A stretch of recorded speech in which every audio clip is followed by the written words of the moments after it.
Today I want to talk about the Audra Winters Saga, the thing that is exploding all over Booktube and TikTok. And most importantly, I want to give you, the writer, the single most important lesson you can learn from this whole Age of Scorpius Audra Winters drama fest.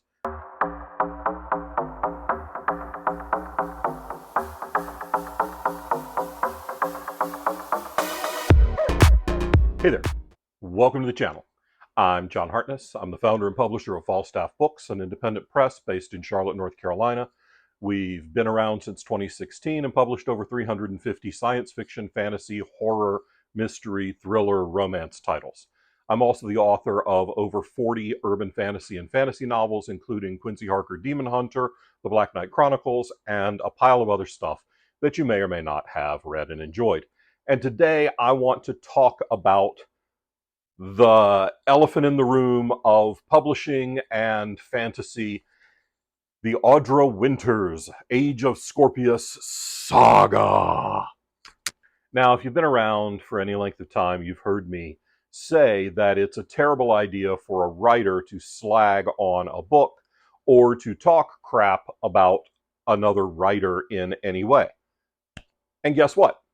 I still believe that, and I'm not going to critique the Age of Scorpius. There are plenty of people out there doing that. What I'm going to do is talk about what I think are some of the mistakes that both Audra Winter and the readers and buyers of this book made in the process, and how we can all, as a community of writers and readers, do better moving forward. So if you're unaware of Audra Winter, she is a 22-year-old neurodivergent woman, and she has spent the last several years building up a very large following on TikTok about the development of her world of Guardian and her first book, The Age of Scorpius. And she's got a lot of videos on the world building and a lot of videos on the creation and the art direction of the book. And she launched a very successful pre-order campaign, I believe totally through TikTok, but I may be wrong there, where she pre-sold over 6,000 copies of this book, ranging from $20 to $30 a piece. So she brought in six figures in this first book. She earned more off of her debut novel than I have off any single year in my publishing career. So good on you. You crushed the marketing. And then the book started to deliver, and the cover looked good, and it had all these lovely illustrations and fantastic chapter headings and beautiful interior design. And then the reviews started to come in. And the reviews were unkind, to be gentle about it. The book went basically to a 1.5 star rating on Goodreads within a matter of just a couple of weeks. She pulled the book from distribution and is now in August of 2025 saying that she's going to completely revise the book. She's looking to add editors to her team and have it reissued by December. And I want to take a look at where some of the pieces of this process apparently, and I do not know Ms. Winter, never met her, communicated with her in any way, and I certainly feel no ill will toward her. I don't know anyone who worked on the book. I don't know that I know anyone who bought the book. I just saw some stuff on YouTube, watched some videos on YouTube and TikTok, Googled it around, and I looked at the sample chapters that are still available online. And while I have opinions on the level of craft exhibited, I will not share those, because that's not what this is about. The craft is not the core mistake. Do I think that a 22-year-old debut novelist is very often going to knock it out of the park? No, I don't. Writing with the kind of skill that it takes to make a career as a writer takes time to develop. I know that when I was 22, I did not have the skill to build a whole world and write a book. And I certainly didn't have it when I was 12, which is when she says she started working on this book. And that's the lesson to be learned. When I talk to young writers or unpublished or underpublished writers, there's a term I use called the book of your heart. It's that book for you. And we all have one. Many times you can tell when a writer finally writes that book, the book they've been working towards for years, the book that takes every bit of their skill and their life experience. And Kat, if you knock this tripod over, we are going to have words and they're not going to be pleasant and I will get demonetized. Thank you. Pardon me. Your first book is important. It should be important to you, and it is important to your readers. It's their first interaction with you. And it very much should not be your dream book. It should not be the book of your heart. I have told many unpublished writers who come up to me at conventions or at conferences and say, I've been working on this book for 10 years and I'm almost done. And my response is always the same. That's awesome. When you finish it, put it in a drawer for at least a year and go write something else. Then use that other book to learn how publishing works, to learn what this industry is about, and use that book to get your teeth kicked in a little. Then come back with the lessons you've learned later on, polish the book of your heart, and send it out into the world. The most personal book of mine that I've ever written is a one-shot currently. It's called Amazing Grace, and it's a very personal book to me. It's a love letter to the small towns I grew up in the South. It's a love letter to the strong Southern women who raised me. And I could not write that book while my mother was alive. My mother was an incredibly strong woman, a wonderful woman, and she died from dementia, which is an incredibly debilitating way to go. And watching this woman who was a force of nature be reduced to a shell of herself, I couldn't write a book with a protagonist that is in large part based on my mother, while my mother wasn't the woman who I loved. So once she died, I was able to keep writing and finish Amazing Grace, and I did start work on a sequel. Then my father was diagnosed with terminal cancer, and I then could not mine the environment where I grew up for the emotional depth I needed to write the book well until his passing. And it's been 6 years since my dad died. And I'm almost ready to start working on the sequel to Amazing Grace. Those are the books of my heart. Every book I've ever written is a part of me. I have loved and hated every book I've ever produced, all 40 whatever of them. But the ones that really live way down deep inside you, those are the ones that you have to take care of and nurture because they matter more to you. And you owe it to yourself to make them as absolutely incredible as you can before you send them out into the world. Because somebody's going to hate it. If you think that there's ever been a book that's universally loved, feel free to go read the reviews of your very favorite book, no matter what it may be. I guarantee there are some 1 stars in there. And boy, some of them will be biting and some of them will be egregiously stupid. And that was the core mistake that Audra Winter made. Her first book was the book of her heart. It was a book that mattered so much to her.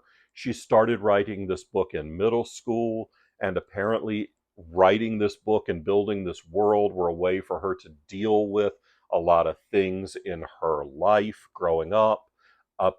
According to all of the posts I've seen, she's on the autism spectrum and she has ADHD.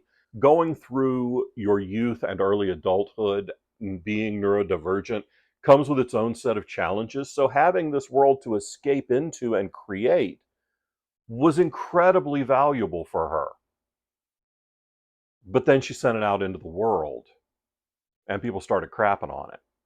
And another lesson you can learn is how to respond to this criticism. Now, I reply to a lot of comments on this channel. I reply to almost every comment that is actually trying to build a discussion. I don't reply to the comments that say, "Oh, you're fat." I buy my pants. I know exactly what size I am.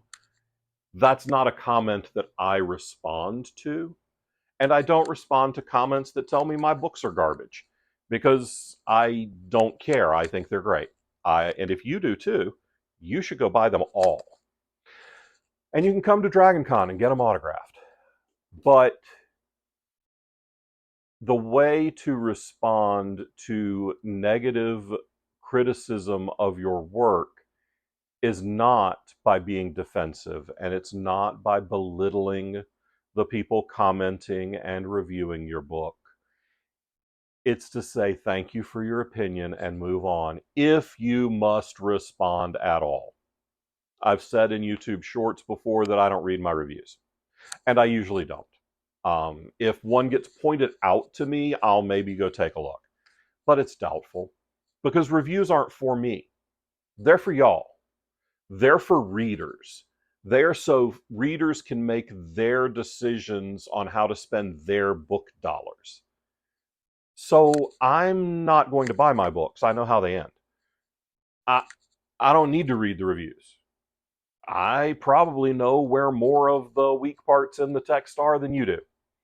And sometimes you'll surprise me and point out something I didn't know, but usually I found it a couple of times and tried to shore it up the best I could. But there have been several instances where Ms. Winter replied to some of these criticisms and critiques in a fashion unbecoming of someone who's trying to sell you the second book in the series, frankly. And here's where the readers and the purchasers of this book need to turn the mirror, as it were, up to their own faces, to paraphrase Big Willie. She's 22, y'all. 22. Has barely been able to order a beer in a bar for one orbit of the sun. I am some number of years removed from 22. So much so that I don't remember many of the decisions I made at 22, but I know I made two good ones. I accepted my first grown-up job, and I got married. I am no longer in that grown-up job. I am now in a significantly less grown-up job of a professional writer. But I am still married to the same woman, so but I stayed in that job for almost 18 years. So both of those decisions worked out very well for me. Most of your decisions at 22 are crap. Your prefrontal cortex or your frontal lobe, one of those frontal things, isn't even finished developing yet. So maybe you don't buy a book from a 22-year-old author expecting it to be the next Eye of the World, the next Name of the Wind, the next Hobbit, the next whatever your favorite book is, because 22. And maybe read a sample before you buy a debut novel from anybody. This is not an indie thing. This is not a trad pub thing. This is not swear off indies. Indies are terrible. That's stupid. I will never tell you, don't buy indie books, don't buy self-published books. I own an indie press, for God's sake. I'll also never tell you don't buy a traditionally published book, because I am a publisher. I will tell you, like my daddy told me, don't buy a pig in a poke. For those of you who are not giant rednecks, buying a pig in a poke means spending your good money on something that you can't examine, that you can't check out, you can't look at it.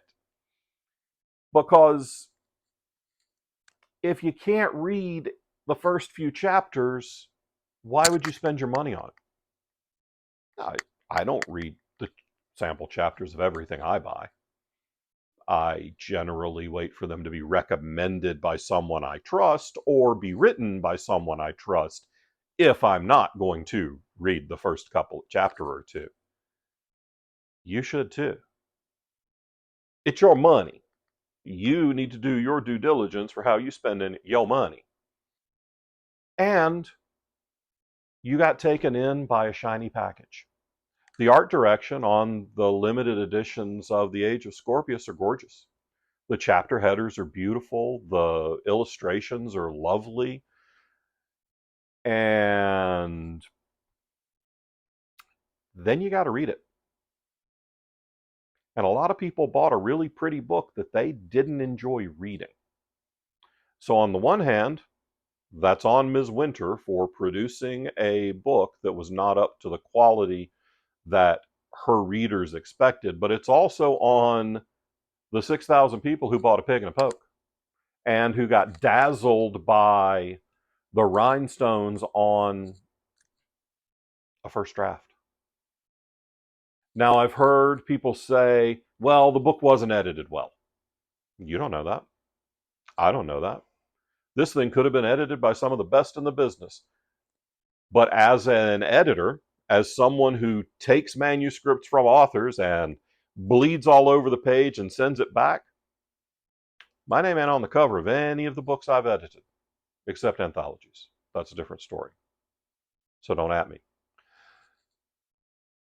The author has to take those edits. And again, 22. I didn't listen to anybody when I was 22. If I was anywhere near as smart at 52 as I was at 22, I would be so rich. But I was so smart at 22 and I am so dumb now. Do not agree with me in the comments, Nick Crook. Or any of the rest of you. I don't care. You can think I'm an idiot. Leave a comment telling me how much of an idiot I am. But more importantly, leave a comment telling me how pretty he is.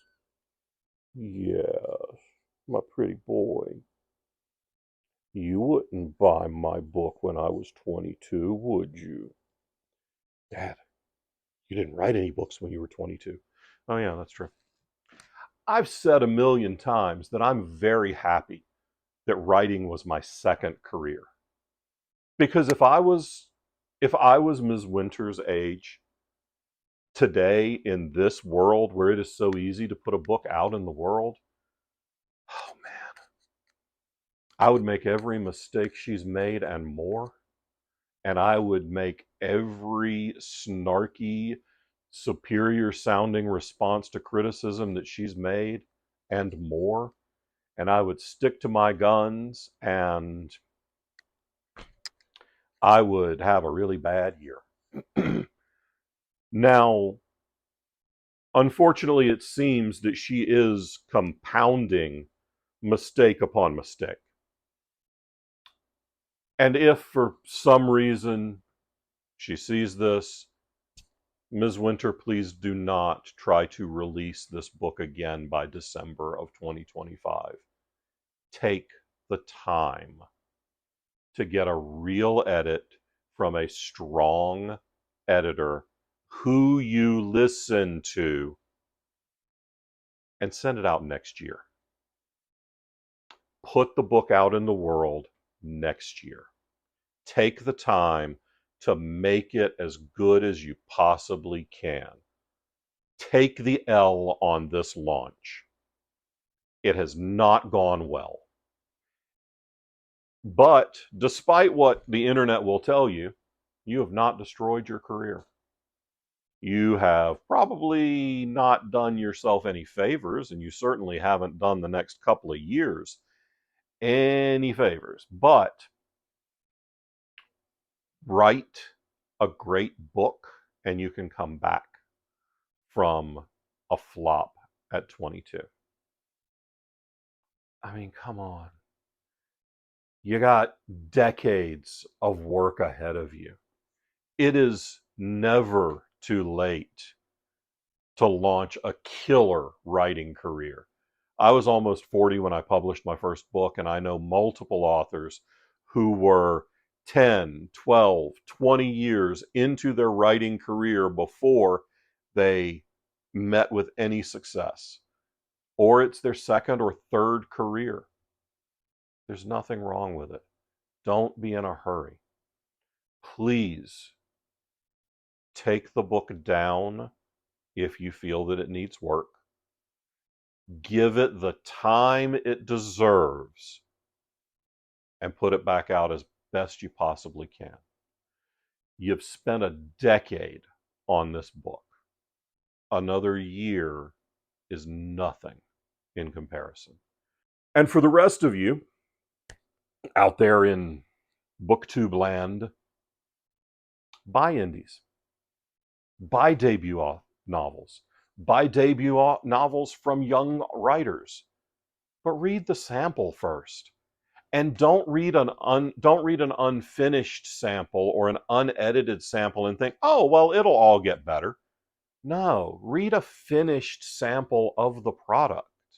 Don't trust the writer to go back and fix everything, because if you throw $100,000 at a writer for a book that nobody's ever read, why should they fix it?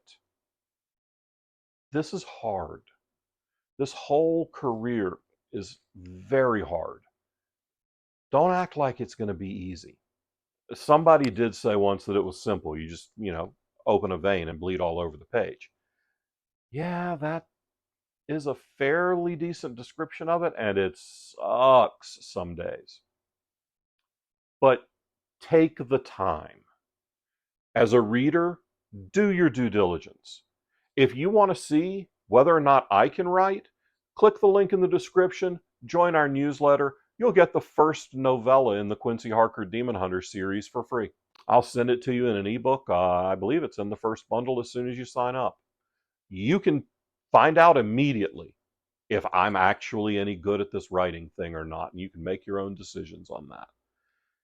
If you want to find out if Jonathan Mayberry is as good as everybody says he is, spoiler, he is, go to any one of his books and download the free sample. Go to the library, get the book, but do your due diligence. So those are my thoughts on the Audra Winter drama. She's a very young writer. She made some very young writer mistakes. She does not deserve to be dragged all over the internet for it. She does not deserve to have her book live edited on your YouTube show. That strikes me as incredibly rude. She does not deserve to be mocked and derided. She deserves to be informed that she screwed up and hopefully taught how to do better next time. And I hope she does. I hope she comes back from this and sends out Age of Scorpius as a fantastic book, and we hear about it on the Hugo list someday. But for right now, I hope that she takes care of herself, and I hope that she takes the constructive criticism to heart and puts the best book out there as she possibly can. And for you, young writers, unpublished writers, barely published writers, I hope that you understand from this that it takes more than a pretty package to build a career on, because the outside of Age of Scorpius is gorgeous. The inside is what readers are taking issue with. At the end of the day, the words on the page are what we're judged by. So listen to the people who have been at it longer than you. Listen to the people who know more than you. And if you're not willing to work harder than anyone else, then find something else to do. This work is hard and it will rip you apart if you let it. If writing books is all you can do to be happy and fulfilled, then go for it. But be prepared to bust your ever-loving ass. All right, till next time, I'm John Hartness. If you stuck around this long, you might as well comment, subscribe. Tell me in the comments your favorite debut novel ever. All right, I'll see you guys next time. Bye.